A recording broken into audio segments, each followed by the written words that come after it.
അപ്പോൾ ഈ സ്ക്രിപ്റ്റ് എഴുതാന്നുള്ള ഒരു ഐഡിയ കിട്ടിയത് ഇങ്ങനെ തന്നെ ഫെയിം ആവുക അല്ലെ സിനിമയിൽ കയറുക എന്നുള്ളൊരു ഇതിന്റെ പുറത്താണോ അതോ കഥ എഴുതാൻ അറിയുമായിരുന്നു? ഇല്ല, ഒന്നും അറിയത്തില്ല. ഞാൻ അങ്ങനെ ഒരു കോൺഫിഡൻസ് ഞാൻ നേരെ ഒരു പുസ്തകം വായിച്ചിട്ടുമില്ല, അങ്ങനെ എഴുതിയിട്ടുമില്ല, അങ്ങനെ ഭയങ്കരമായ ഉള്ള ആളല്ല. എഴുതി തുടങ്ങിയപ്പോൾ മനസ്സിലായി എഴുതാൻ പറ്റുമെന്നുള്ളത്. ഞാനത് 1-2 പേർക്ക് വായിച്ചപ്പോഴും അവര് പോസിറ്റീവായിട്ടുള്ള ഇതാണ് പറഞ്ഞത്, മനസ്സിലാകുന്നുണ്ട്, എഴുതുന്നത് കണ്ണിൽ കാണാൻ പറ്റുന്നുണ്ട് നല്ല. അപ്പോൾ അതിൽ എനിക്കും വിശ്വാസമുണ്ട്. അത്ര ഞാൻ ഈ പറഞ്ഞ പുസ്തകം വായിച്ചിട്ടില്ല എഴുതിയിട്ടില്ല എന്ന് പറഞ്ഞാലും ഞാൻ എഴുതിയ സാധനത്തിൻ്റെ അകത്ത് സംഭവം ഉണ്ട് എന്ന് തന്നെയാണ് എൻ്റെ വിശ്വാസം. അപ്പോൾ നമ്മൾ അഭിനയിക്കുന്ന പോലെ തന്നെ അതിൽ വിശ്വാസക്കുറവൊന്നുമില്ല.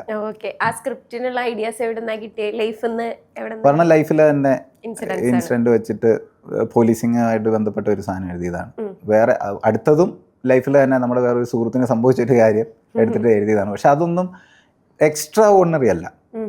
അതാണ് ഇപ്പോൾ എഴുതിയ സാധനം നമുക്കറിയാലോ എന്താണെന്നുള്ളത്. അപ്പോൾ എൻ്റെ കാഴ്ചപ്പാടിൽ അതൊരു എക്സ്ട്രാ ഓർഡിനറി സാധനം അല്ല.